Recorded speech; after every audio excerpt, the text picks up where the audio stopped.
Thing.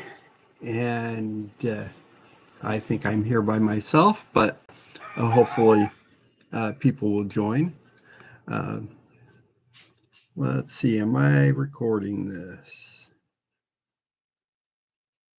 Hopefully I am, because I do want to make sure that this gets posted. Uh, Today, I'm going to address some tax policy. We have, for the longest time, had an income tax. Now, income tax was not something that was in place when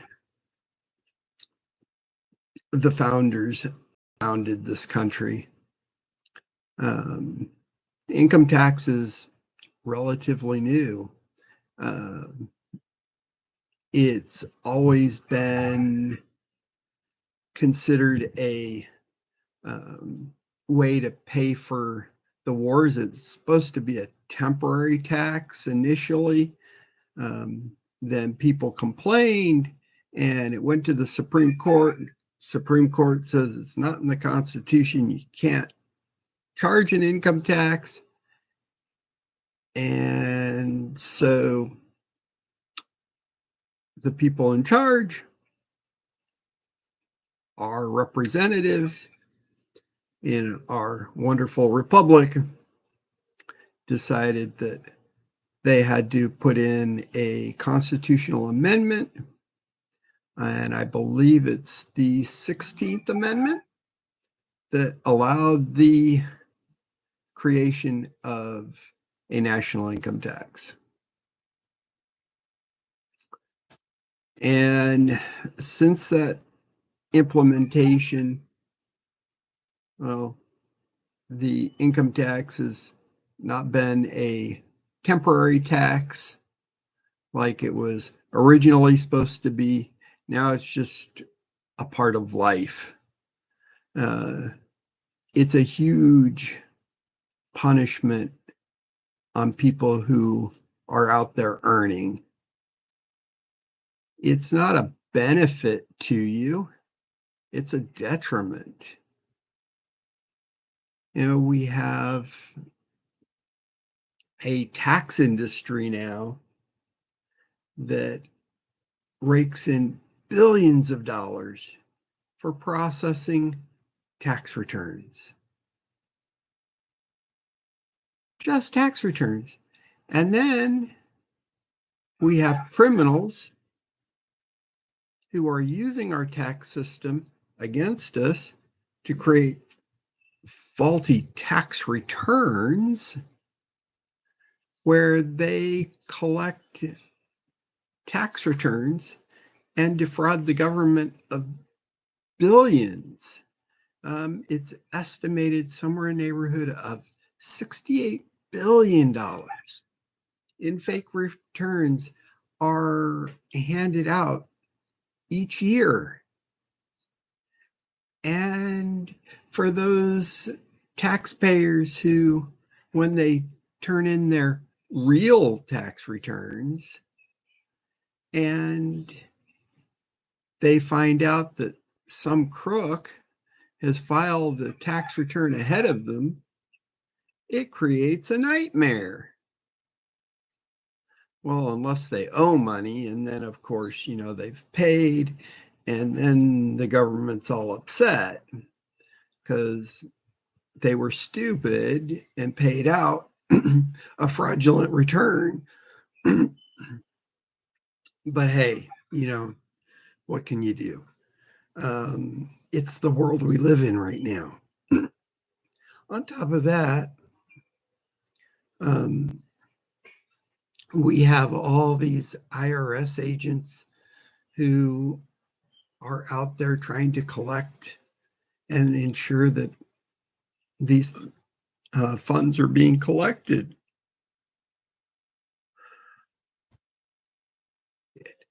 It's just a not a fair system.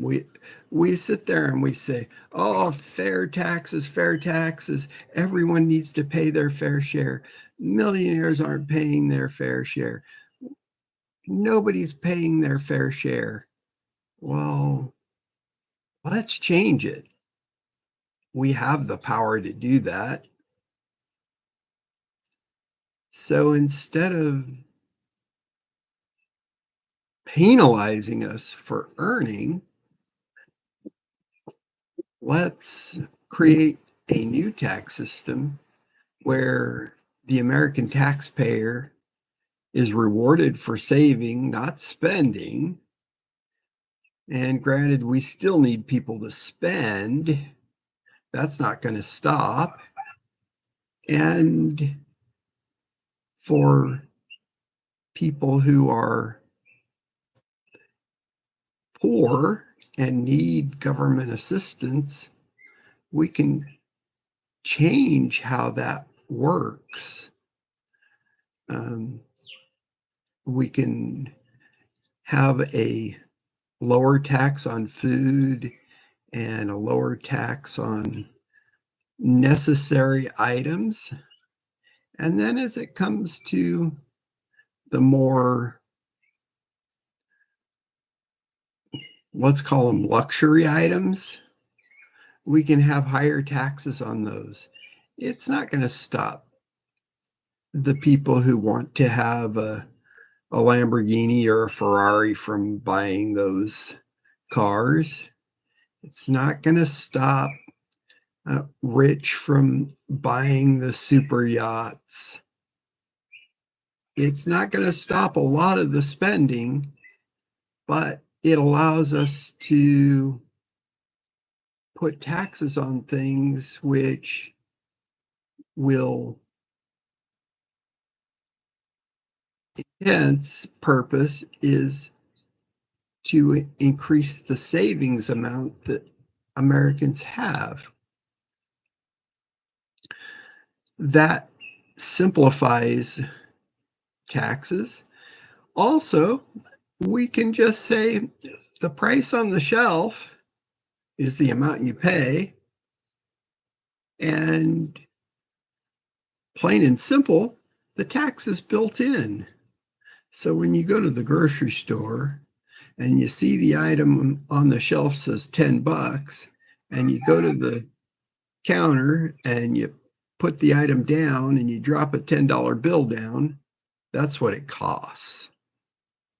You're not being charged more than what the item says it is on the shelf,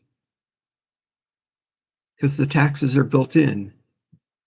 And the retailer who is selling you the product, they collect the tax and they need to turn those taxes into the federal government the following day. They should have enough information by the end of the day that they can be able to send in those taxes. And on credit card receipts, well, the credit card companies are going to need to process credit cards faster. It's a necessity. I know that they don't like to pay them like now. They like to wait a little bit. But it also means that the company needs to process those credit cards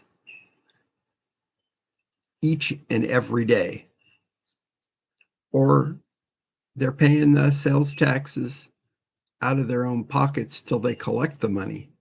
Now, credit card sales are credit card sales, and it's going to be as it is. We need to have a tax on the transportation of goods, and that doesn't need to be a high tax, but there needs to be a tax there.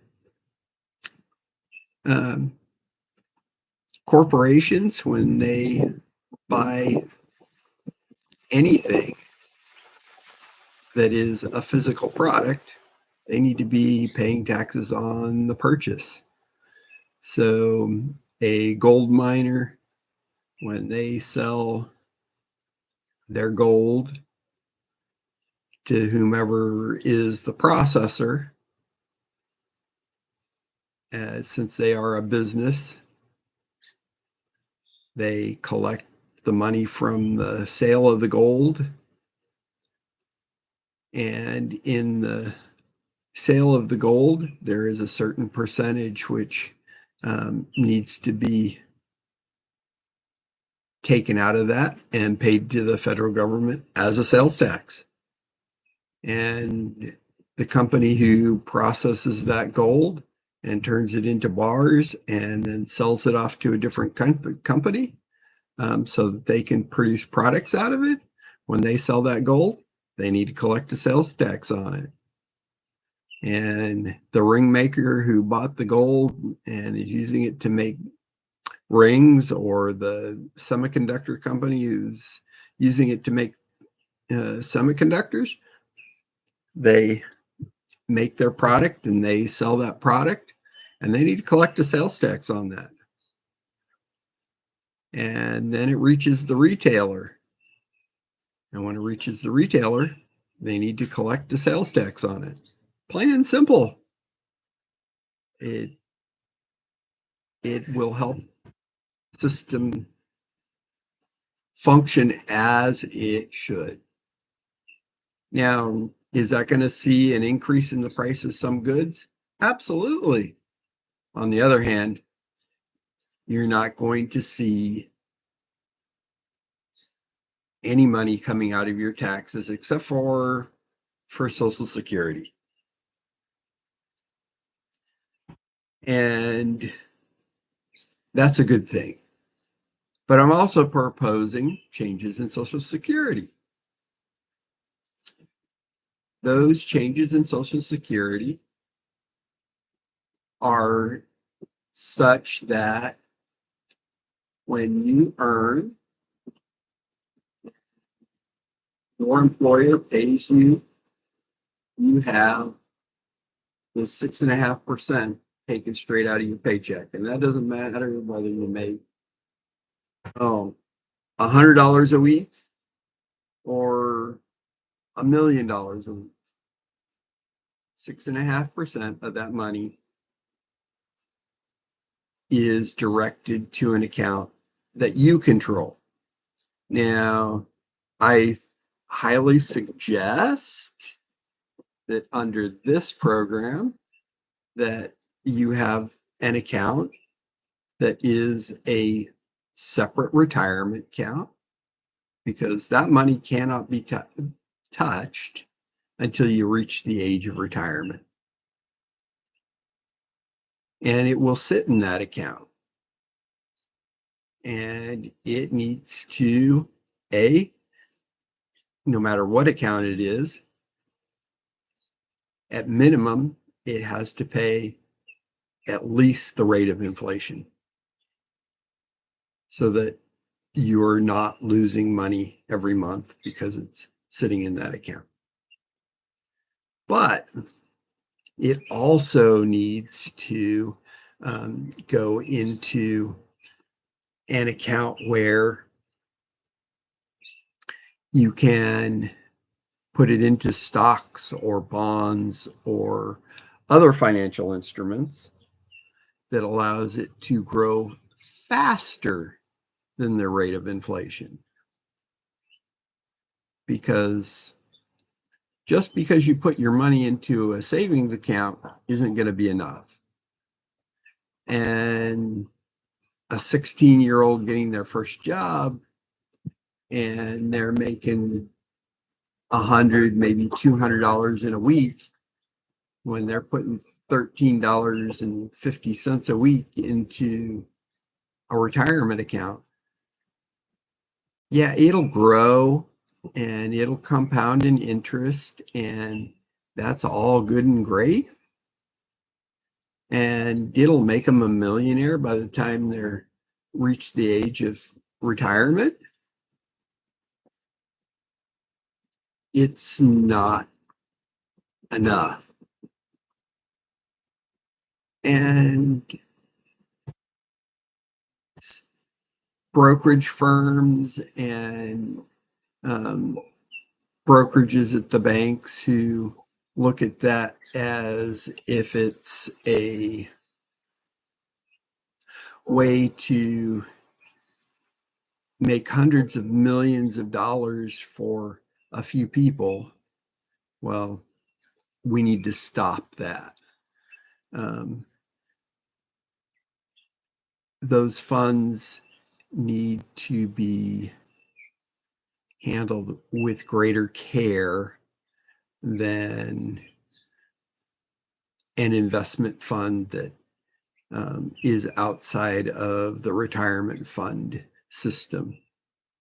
No matter what,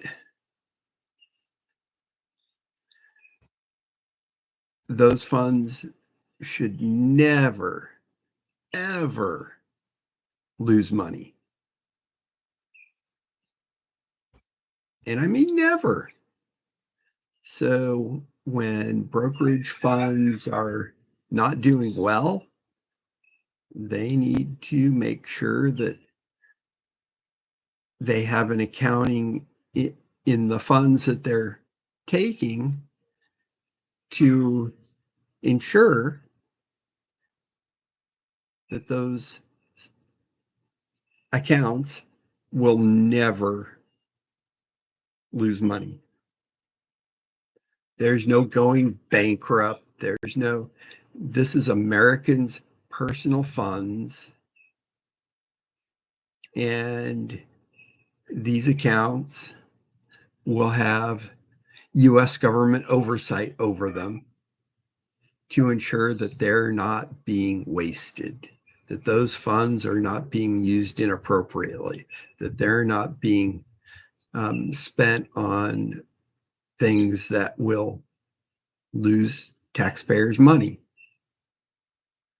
And hopefully, with a more balanced tax structure where we're benefited for saving and punished for spending, that those funds will then go to things that will entice spending to some level. And hopefully the government will be leaning up, as in having just the number of people in government to ensure that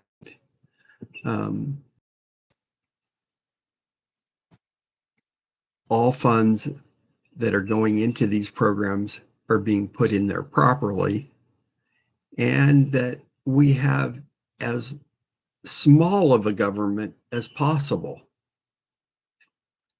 Granted, we can't have no employees in government, but we can limit the number of employees in government to do specific jobs. And if you're wondering, that is Fred the rooster out there you've been hearing. And he is a fixture on the property here. I am outside enjoying the nice weather here. So yeah, enjoy the sounds of the wind through the trees. I am in the rainforest, so it is nice here. But we need to remember that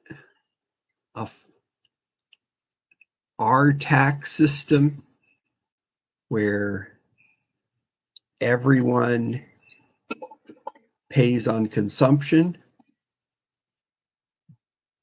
is what we need. We don't need an income tax. It's simple. No forms, no deductions. It rewards saving over splurging, and we can make sure that essentials like food and rent benefit the poor. So when you're renting and you have to rent, then you're not going to pay a tax on that property uh, in any other way other than what is collected in your rent. So it becomes a simplistic thing for the taxpayer. No having to go out and find a CPA to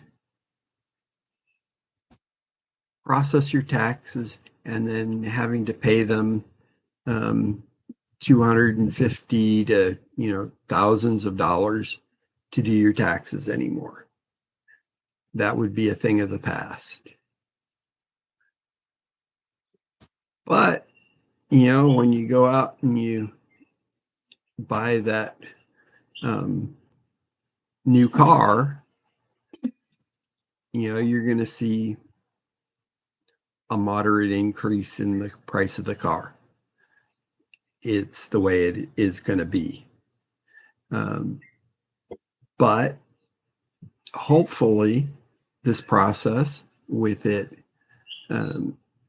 urging you to save over spend, that you will learn to better control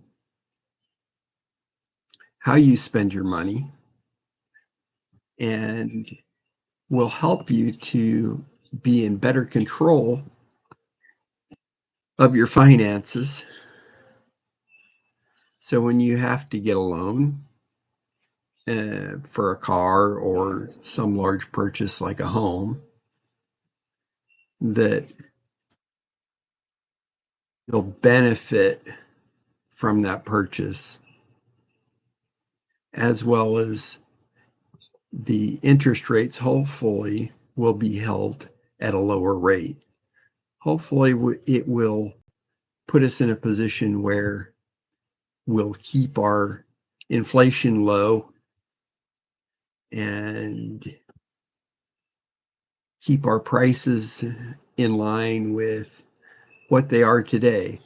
Some of these taxes that we're paying on income, they flow down to the price of the vehicles. So it's not like the prices are going to be, hugely higher. A $15,000 car might cost $16,500. $100,000 car, it might be $103,000. Moderate increases in prices. On a candy bar, candy bar that's costing $3 now might cost $3.20, maybe even $3 and well, we have the taxes included in there. Either way, it shouldn't be a huge increase once all the taxes in there are worked out and it reaches the shelf. It will be a slight increase from what you are used to paying today. But in the end, you don't have the headache of the income tax. You don't have to worry about, can I pay the amount that's due if I owe money? You don't have to worry about the illegal alien that comes across the border and then starts going after tax-funded systems, because we're not going to have a lot of those safety nets in place that will benefit those who illegally enter this country. we'll turn that process back over to churches where you control. So if the Catholic Church or the Methodist Church or the Baptist Church or whichever church wants to provide assistance to American citizens, illegal aliens, whoever, it does, people in general, no matter where in the world they live. When you give to those organizations and they say they are going to provide food security to people, you can be assured that 100% of that money will go to that process of food security. Because when you're at a church,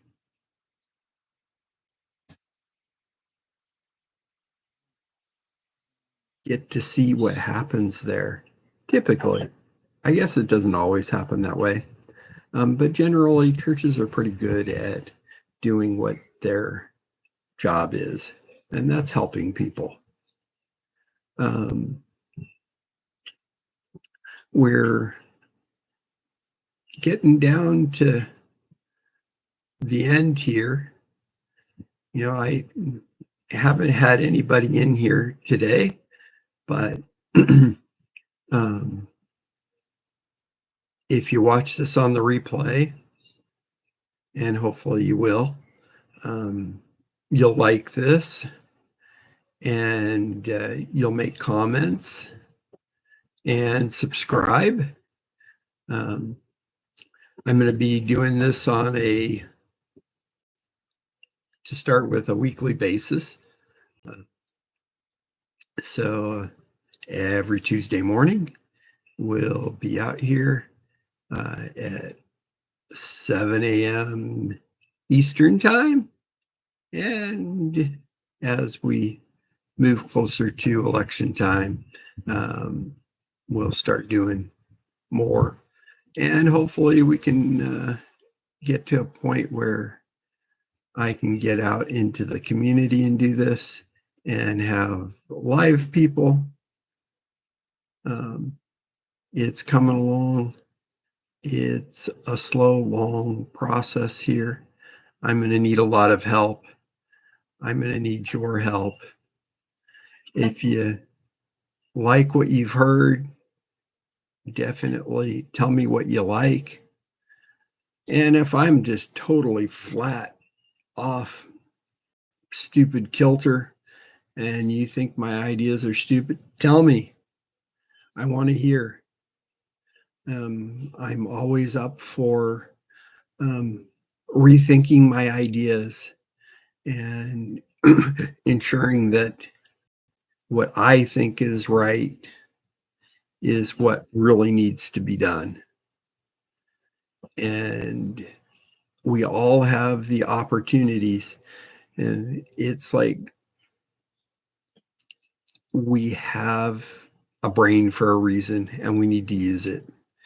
We can't be letting our current environment control.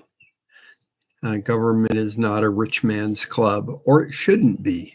We have a lot of very wealthy people in government, and they feel entitled because they are in government. And that's not what it should be. Anybody should be able to run for president and be able to afford to run for president. And it's not a cheap thing. But when you donate to causes, you're voting with your dollars on what you believe.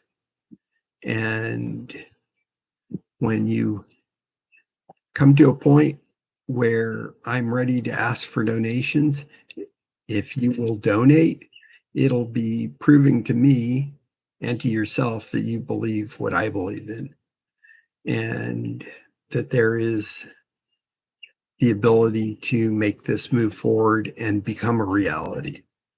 Anyway, thank you all for lasting this long and listening to my diatribe. I know sometimes I feel like I talk a little bit slow, and intentional. I want to make sure that you understand. So, thank you so much, and thanks for joining me today. And have a wonderful rest of your day. Bye.